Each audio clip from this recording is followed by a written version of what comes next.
नमस्कार. स्वप्नास किचनमध्ये आज आपण श्रावणातला एक खास पदार्थ खमंग अशी आळूवडी करणार आहे. त्यासाठी मी आळूची फ्रेश पानं आणलेली आहेत.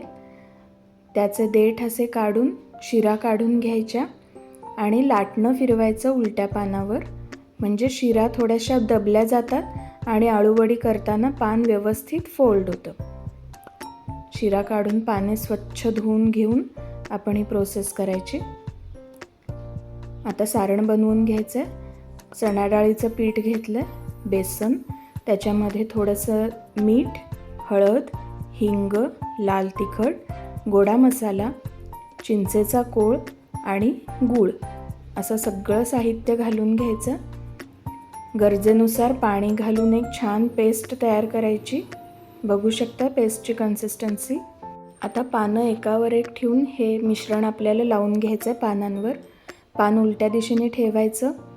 उलट सुलट पानं रचत जायची, म्हणजे आपली आळूवडी मस्त तयार होते. त्याला छान पदर सुटतात. बघू शकताय मी खालचं पान मोठं घेतलं आहे, त्याच्यावर एक पान सुलट ठेवलं, पुन्हा एक पान ठेवलं. सगळ्या लेअरवर मस्त असं सारण लावून घ्यायचं आहे भरपूर. पानं फोल्ड करायची.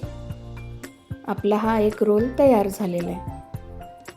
असेच आपले रोल तयार करून घ्यायचे आणि स्टीमरमध्ये 15 मिनटासाठी याला उकड काढायची. 15 मिनटं झालेली आहेत. बघू शकताय मस्त आपले रोल उकडून तयार आहेत. थंड झाले की आपण त्याच्या वड्या कट करायच्या.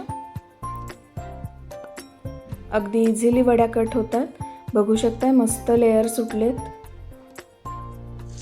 आता आपण डीप फ्राय करायचं. तुम्ही शॅलो फ्राय केले तरी चालतील. आज मी डीप फ्राय करते.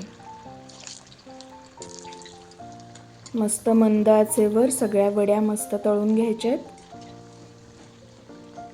खरपूस वड्या तळायच्या. मस्त गोल्डन रंग येतो वड्यांना. अगदी झटपट होणारी रेसिपी आहे. अगदी सोपी आहे. इझिली करू शकताय सगळे. आपल्या वड्या तळून झालेल्या आहेत. बघू शकता मस्त कुरकुरीत अशा आळू वड्या आपल्या खाण्यासाठी एकदम तयार.